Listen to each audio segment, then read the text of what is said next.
네, 여러분 안녕하십니까. 한동훈 국민의힘 비대위원장이 오늘 중앙일보하고 인터뷰를 했는데 제목을 이렇게 뽑았군요. 이번 선거는 선한 시민과 범죄자 세력의 전쟁이다.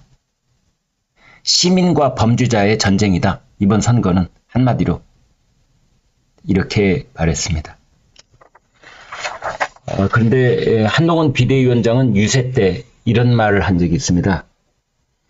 이재명, 조국, 양문석, 김준혁, 공영훈, 박은정 이런 사람들 이름을 호명한 다음에 우리는 당신들처럼 살지 않았다. 그 말을 저는 다시 한번 강조하고 싶습니다. 우리는 당신들처럼 살지 않았다. 이재명, 조국, 양문석, 김준혁. 아무튼 한동훈 비대위원장은 2년간의 야당 의회 독재를 심판해야 한다. 이렇게 말했습니다. 결과를 확답하기는 어렵지만 해볼 만한 승부다. 이런 말도 했습니다. 아무튼 투표장에 얼마나 많은 분들이 결집해서 투표장에 가시느냐 나가느냐가 관건이다 라고 말했습니다. 정부 여당에 대한 비판에 제 책임이 없다고 생각하지 않습니다. 밖에서 보기에 부족할진 몰라도 국민 눈높이에 맞게 해결하려 노력하고 있습니다. 정부의 부족한 점은 제가 충분히 보완할 수 있습니다. 책임지고 노력할 테니 우리에게 한 번 기회를 주십시오. 이런 말을 했습니다. 굉장히 겸손한 그런 문장을 썼군요. 국민의 공복인 우리가 국민을 되려 가르치려 들고 아니라고 하면 국민이 얼마나 짜증나겠습니까? 이런 말도 했군요. 아무튼 이번 선거는 선한 시민, 동료 시민들하고 범죄자 집단, 범죄자 세력들과의 전쟁이다. 그리고 이제 거기 관련자들 이름 쭉 호명한 다음에 우리는 당신들처럼 살지 않았다. 오늘 동아일보는 이런 제목을 달았습니다. 여야 2030을 잡아야 이긴다. 2030. 여당은 6070 세대, 야당은 4050 세대가 우세한데 20대는 58%, 10명에 6명, 30대는 35%, 10명에 4명 정도가 부동층이다. 이런 여론조사 결과를 바탕으로 그렇게 얘기를 했습니다. 이번 선거에서 가장 핵심적 그 쟁점의 장본인이죠. 양문석. 금감원이 이런 결과를 내놨네요. 양문석 대출은 위법하다. 이런 중간 결과를 내놨습니다.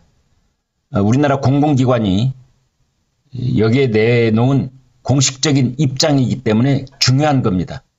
언론에서의 의혹 제기, 여당에서의 의혹 제기 이런 차원이 아니라 금융감독원이 전문가들을 현장에 보내서 모든 것을 조사를 마친 뒤에 내려놓은 공식 결론입니다. 양문석 대출 위법하다. 딸의 허위 증빙 서류 혐의에 대해서 수사를 의뢰한다. 이제 검찰이 수사를 할 차례입니다. 이렇게 내놨는데 이것에 대해서 야당은 선거 개입 아니냐 이렇게 반발하고 있습니다. 어제 윤석열 대통령하고 박단 대한전공의협의회 대표하고 140분, 2시간 20분 동안 면담을 했죠. 결론은 이겁니다. 윤석열 대통령이 의사 증언과 관련된 전공의들의 입장을 존중하겠다. 네, 이런 뜻입니다.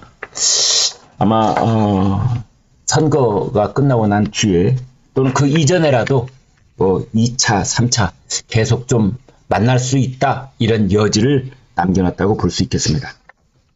세계일보 보겠습니다. 사전투표 2030, 샤이보수 이 세 가지가 접전지 승패를 가른다. 여러분 사전투표 오늘 하시렵니까? 2030 동아일보도 그렇게 강조를 했죠. 샤이보수 이건 선거 때마다 아무튼 이제 이 보수 쪽에 계시는 분들 중에서 자기 의사를 잘 드러내지 않았던 분들 이런 분들이 얼마나 결집하느냐. 사전투표 2030 샤이보수 이 세 가지가 접전지 승패를 가른다. 이렇게 봤습니다. 세계일보 직장 갑질 119를 창립했던 멤버 이용우 인천에서 민주당 후보로 나선 사람인데 알고 보니 사내 성폭력 가해자 변호인단에 참여를 했다는 이 어이없는 일이 또 발생을 했습니다. 직장 갑질 119 그래서 직장에서 피해를 입으신 분들을 우리가 구제해 드립니다. 라는 이제 운동을 벌였던 사람이 이용우 이 얼마나 위선적인 행동이냐 이것이죠. 이번에 그래 인천에서 총선에 출마를 했는데 민주당 이런 일만 터지면 왜 민주당인지 정말 모르겠습니다. 그런데 사내 성폭력 가해자 쪽 피해자 쪽 변호인단이 아니라 가해자 변호인단. 그러면 직장 갑질 119는 뭐며 가해자 쪽 변호인은 또 뭐냐 이거죠. 근데 이 사람 해명이 이름만 올려놨지 관여는 안 했다. 그랬네요. 조선일보 짧은 천평 8면봉이죠. 다시 바짝 붙은 정권 견제론과 정권 지원론. 선거는 여론조사가 아니라 투표장에서 결정되는 법. 그렇습니다. 만고의 진리입니다. 왜 그러느냐? 어제 발표된 여론조사를 보면은 정권 지원론하고 정권 견제론이 딱 붙어 있습니다. 1%포인트 차이입니다. 지원론은 46%, 견제론은 47%. 선거는 지금부터입니다. 이 이전까지는 다 잊으셔도 됩니다. 이제 결판 납니다. 여도 야도 공통적으로 50여 곳에서 초박빙이다. 이런 말을 하고 있습니다. 50여 곳에서 약 3%포인트 차이밖에 안 난다. 이렇게 보시면 되겠습니다. 바람이 어느 쪽으로 보느냐? 마지막 바람. 막판 표심이 요동치고 있습니다. 그 표심이 어디로 가느냐? 바람은 이미 바뀌고 있다. 이런 얘기가 나오고 있습니다. 한동훈 위원장은 투표가 모든 것을 결정합니다. 이런 말을 했고 이재명 대표는 박빙 지역을 지면 여당이 과반을 차지합니다. 이런 말을 했네요. 한겨레 보겠습니다. 여야 모두 경합지를 50곳으로 보고 있습니다. 그래서 지지층 투표에 총력전을 기울이고 있다.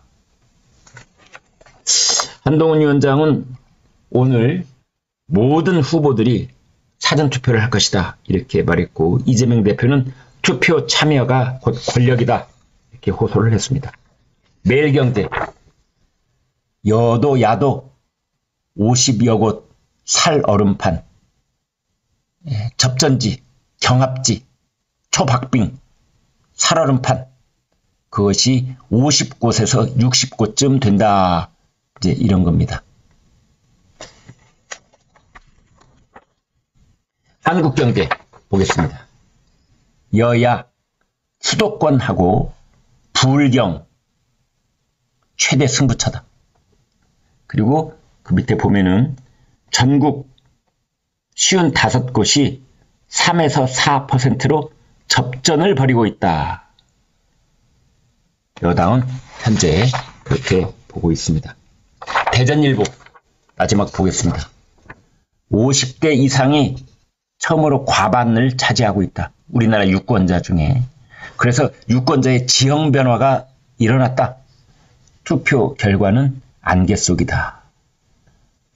이런 말을 했습니다. 여러분 오늘 사전투표 하시기 바랍니다. 저도 하러 갈 겁니다. 여러분은 투표하실 때 우리나라의 앞날을 누구에게 맡길 것인가, 어느 당에게 맡길 것인가, 이런 생각 하시겠죠? 저는 나라의 앞날을 맡기는 건 너무 거창하고 또 손에 잘 잡히지 않아서 이렇게 생각하기로 했습니다. 나를 누구에게 맡기지? 나를 어느 당에게 맡기지? 이렇게 생각하기로 했습니다. 내 자식, 내 손주를 누구에게 맡기지? 우선 나부터 생각하기로 했습니다. 자유민주주의는 나부터 시작하는 겁니다. 나를 누구에게 맡기지? 나를 한동훈에게 맡길까? 이재명에게 맡길까? 조국에게 맡길까? 답은 명확합니다.